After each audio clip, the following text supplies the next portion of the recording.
Hi everyone, this is Mel. Today we're gonna go through Chapter 9 of Probability. This is VCE Math Method, Unit 1 and 2. So this is all about the probability, conditional probability, and multiplication rule, and some law of total probability, and what does it mean by two events are independent.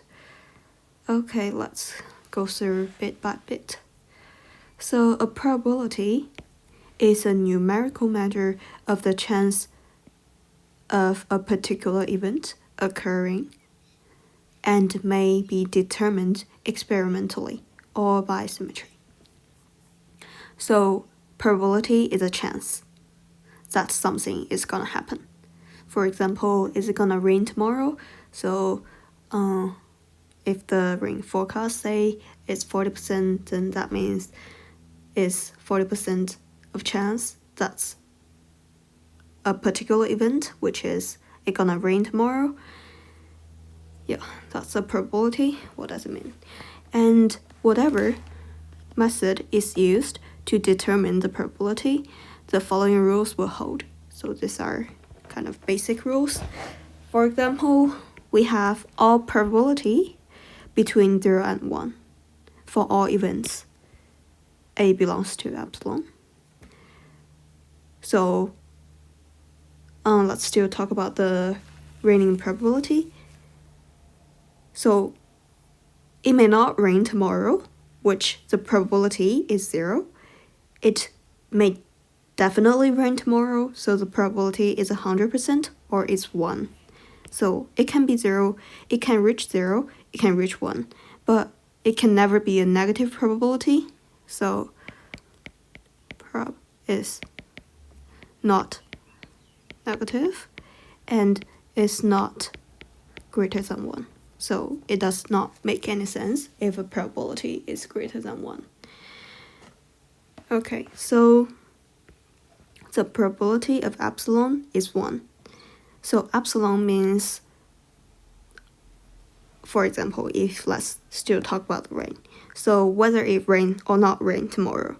So epsilon is a, you can say union of rain or not rain. So it must be 1.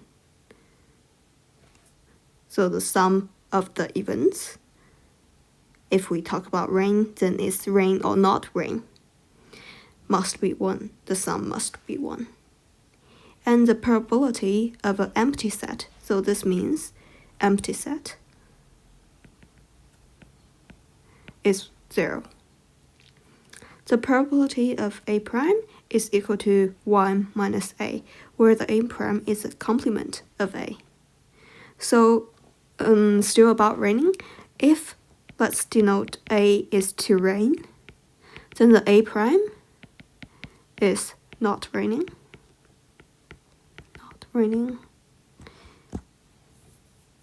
And if you rearrange it, you can get 1 equal to PRA plus PRA prime, which is exactly this one. So the sum is 1. So that means the union of event A and B is equal to probability of A plus probability of B minus the intersection of event A and B. So if we draw a Venn diagram, that may be easier. So if this represents A and this represents B. So if the union of the event A and B, which is all the purple area over here, this is equal to the black circle plus the red circle minus the intersection, which I'll shade in red. So this represents PR intersects with B. Okay, intersect with B. So it makes sense if we, so in probability of A, we count this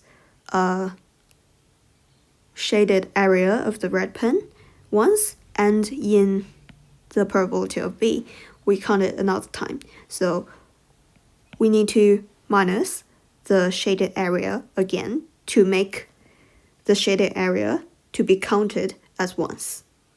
And that makes the union of event A and B. And we call it the addition rule.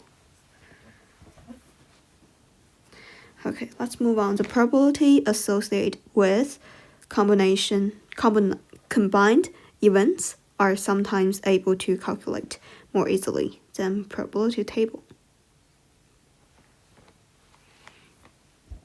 So a probability table is like this.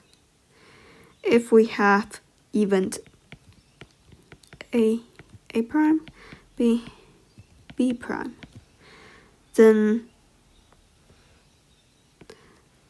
this grid means PR A intersects with B. And that's a probability table. And this grid means the sum, which is 1. The sum of all events, which means 1. And this grid over here, sorry, over here.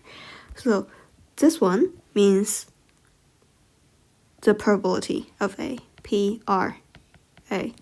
This is PR A prime, PR B prime, PR B. And this foregrid in purple represents the intersection of each, of A with B, or A prime with B prime, or A with B prime, or B with A prime. Okay, and remember the sum is always 1. Okay, so two events A and B are mutually exclusive if their intersection is an empty set, which in a Venn diagram means this is A, this is B.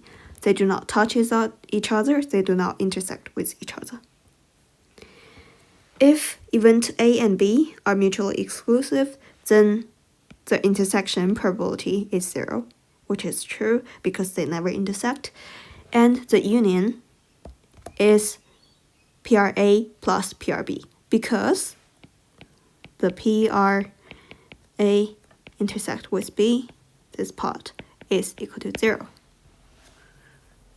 The conditional probability, so probability with condition, with restrictions, of event A occurring given that B has already occurred.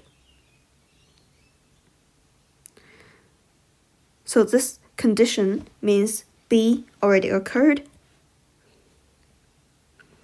which is equal to PRB as a denominator and PRA intersect with B as the numerator. So if B already occurred, then what's the probability that they intersect with each other? And the denominator is not equal to 0. And given that, the multiplication rule, which is important, if we rearrange this one, if we put this at the left-hand side, then and multiply PRB to the left-hand side, which we put at the right-hand side over here, which is PRA conditional B times PRB.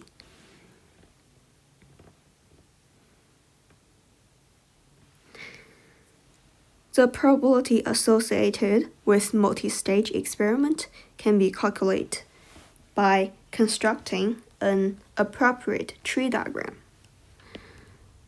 and multiplying along relevant branches. So a tree diagram is very useful, and maybe let's draw one. So if event A, and this is event B. And we write the probabilities at the branches. So let's give a random example.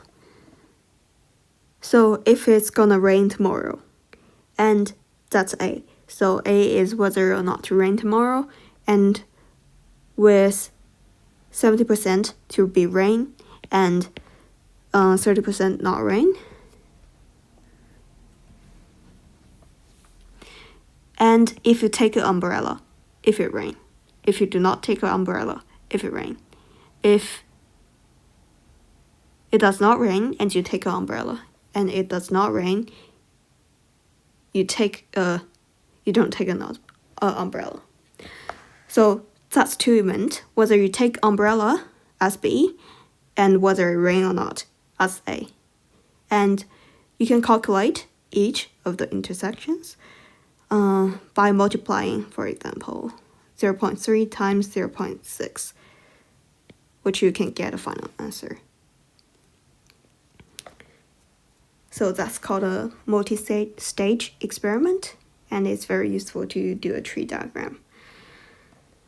Okay, the law of total probability states that in the case of two events, A and B, PRA is equal to this plus this.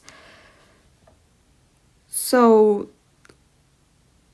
it actually means, so if you see this part, it's actually the same as before, which means, which we can write it as PRA intersect with B, and this part is plus PRA intersect with B naught.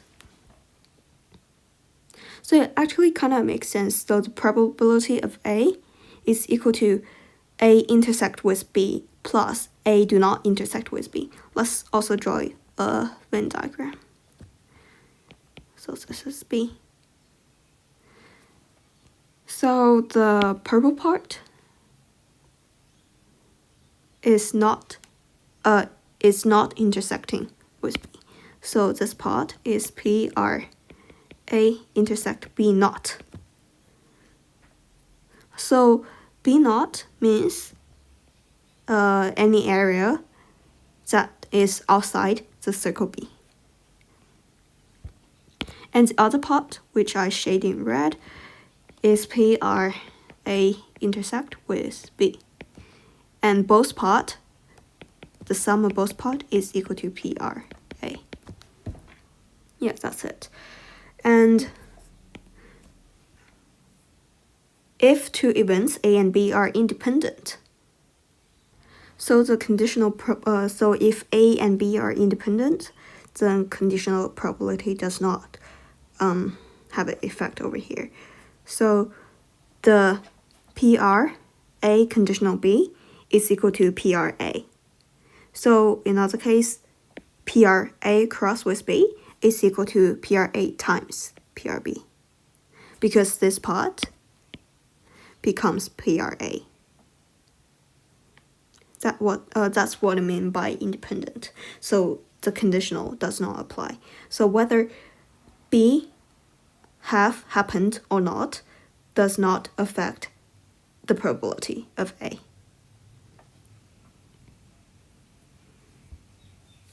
Yeah, that's it. Hope you enjoy watching. That's for chapter 9, probability.